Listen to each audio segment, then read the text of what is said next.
Well, it's time. Disco ducking with the Super M-TA. I ain't even gonna wipe that bird crap off.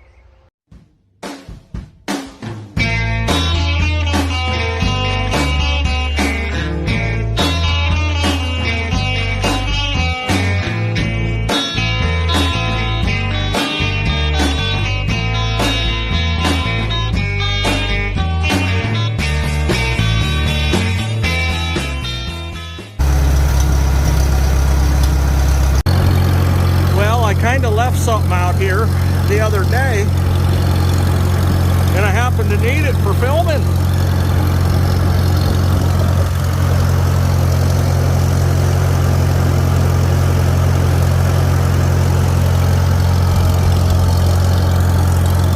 Oh, sounding good. 5010 John Deere right there in the rear. We don't have whiskey in the jarro. We got John Deere to gyro. All right. This is what we plowed the other day with a Super C. You know me. We're going to be out here disco ducking, and hopefully I can find what it is I'm looking for.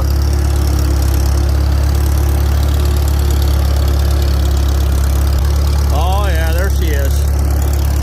There, yeah, she, not a he. Right there. The old tripod.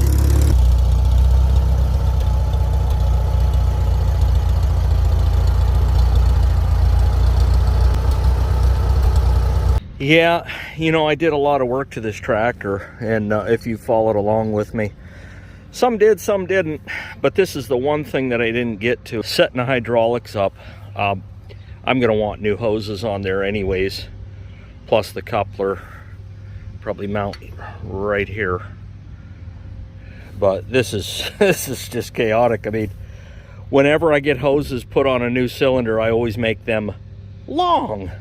And I believe I made these at least 10 foot. But that ain't the problem. The problem is this setup here. This is a mess.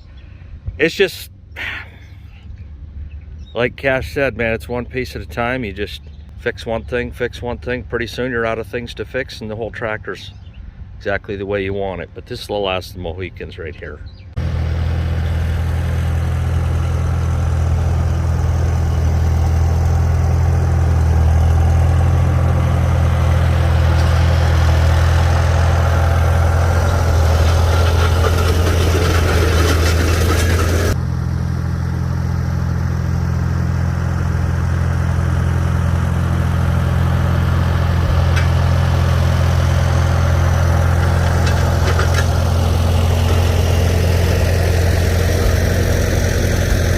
The long moment we've been waiting for. Here it is. We got a Farmall Super M-TA hooked up to a set of, I got them at 14.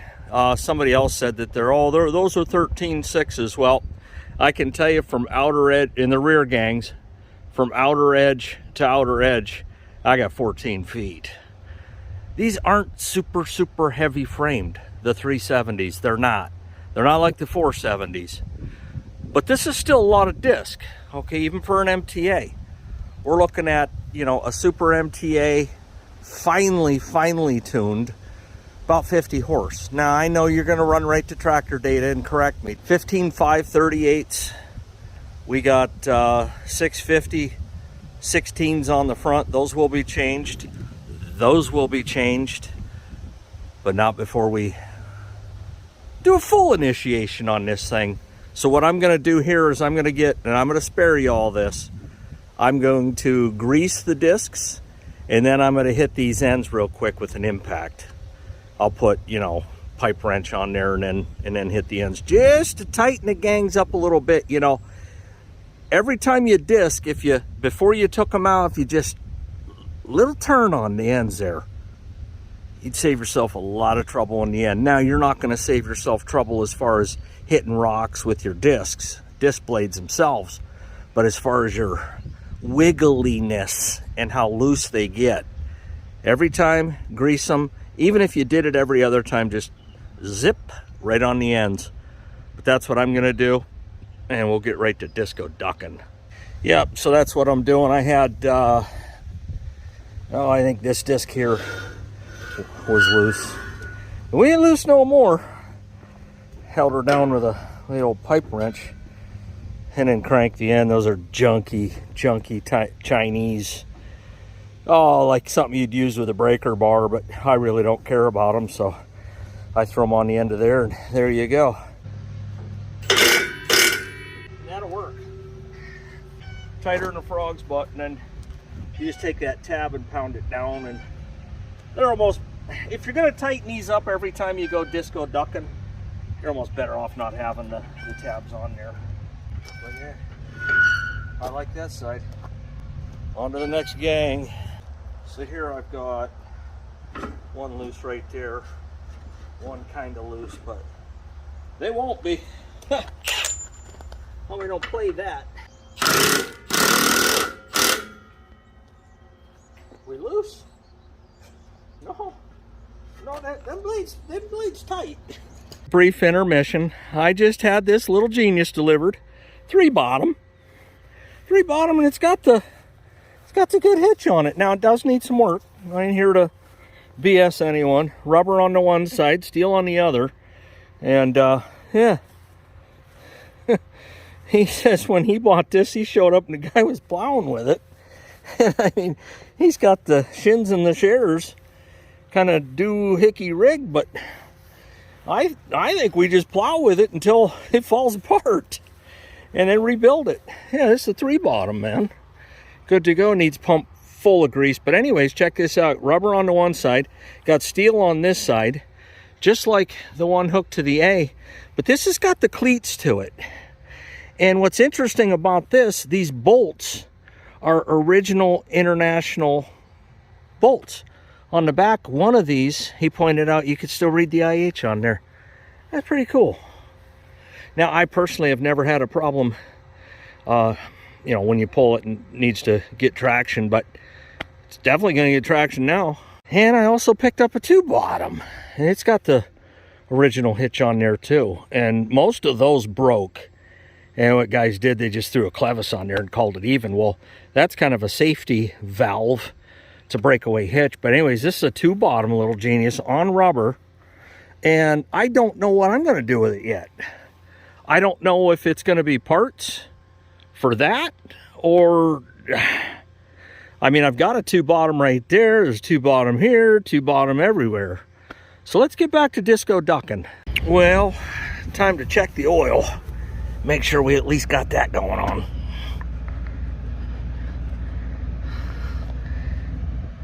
Yeah, we're dripping. Yeah, it's dark. What I'll do is I'll go out and disc with it, and then I'll change this out again. Because I don't think it had been changed extremely often. Yeah, we're ready to roll. Looks like we got some shady activity going on right here at the property edge. And this is what people do when no one's around. Not gonna be my problem. All right, so we have arrived. Throttle down a little bit here. Okay. In, I don't know, the last video or two, we plowed this with the Super C, okay? There's just a slight edge there that I didn't get. I will touch that with the disc, get that, I'll call it a ledge. The headlands, based on where the property line ends, are pretty much done. I had somebody ask in a previous video, why are you brush hogging before you plow? Well, I'm gonna demonstrate why, and hopefully the disc in the plow, or the disc in the tractor, don't call my bluff, because you're gonna see how much nicer this disc's up hitting it twice versus this. With vegetation, you're looking at probably 4 hits before it looks like it's ready to be called a mulched versus 2. And normally what I do, and a couple of you have been pretty snotty about it in the comments, and that's fine. It's your comment to make. I disc with the plow rows initially. Second pass, I'll diagonally cut it. This is going to be a different issue.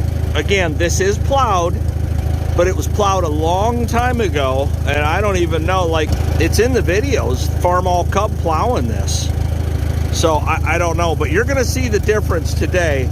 2 hits here versus 2 hits there.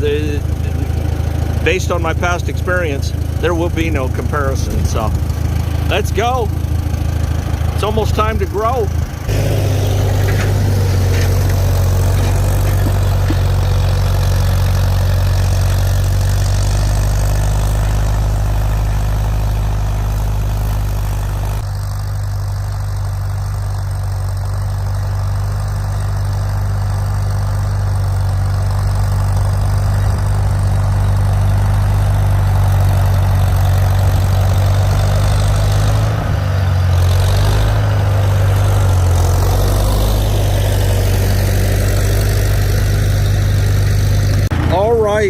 First pass, I go in second gear, direct drive unless otherwise calls for.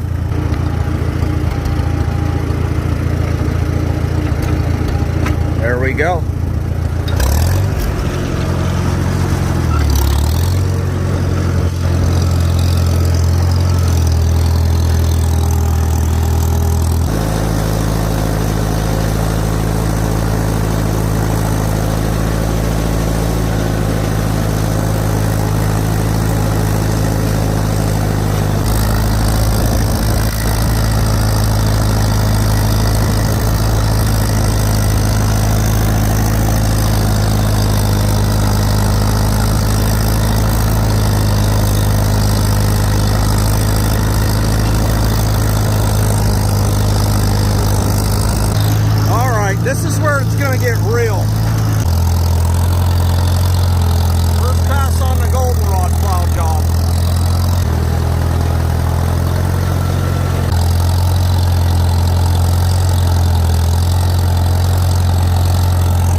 That's 2 passes there just to knock the goldenrod down. Check out that paint.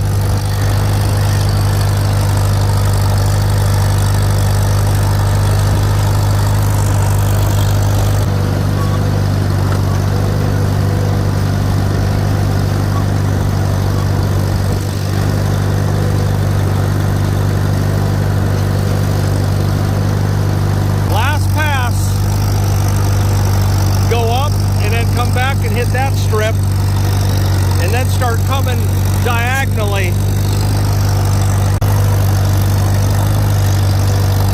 Now I make a diagonal pass. Well, looks pretty good in my book. Next video we'll bring the Calder mulcher out behind the 756.